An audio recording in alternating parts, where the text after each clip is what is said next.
મહેસાણાના બહુચરાજીમાં રાજકીય અને સહકારી ક્ષેત્રમાં ખળભળાટ મચી ગયો છે। બહુચરાજી ખાતે રાજકીય અને સહકારી વર્તુળોમાં ચકચાર મચી છે। બહુચરાજી એપીએમસીના ડિરેક્ટર હિરેન પટેલને કરોડો રૂપિયાના સાયબર ફ્રોડ કેસમાં ઝડપી પાડવામાં આવ્યો છે। સુરત પોલીસે કાર્યવાહી કરીને આરોપીને ધરપકડ કરી હતી અને બાદમાં તેને બહુચરાજી પોલીસ સ્ટેશન ખાતે સોંપવામાં આવ્યો છે। જવાબદાર હોદ્દા પર હોવા છતાં આર્થિક ગુનામાં સંડોવણીના ગંભીર આક્ષેપો સામે આવતા સહકારી ક્ષેત્રમાં ચર્ચા જાગી છે। સ્થાનિક સૂત્રો મુજબ આરોપી અગાઉ પણ જેલવાસ ભોગવી ચૂક્યો હોવાની ચર્ચા છે। ઉપરાંત અગાઉ પણ એક દંપતીના ગુનાના કેસમાં તેના વિરુદ્ધ ગુનો નોંધવામાં આવેલો છે।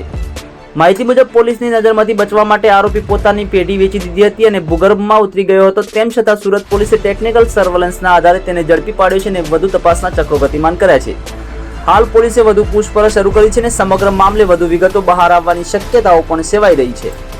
વધુ સમાચારો અને અપડેટ્સ માટે જોતા રહો online TV news Suresh Thakor Kheralu સાથે।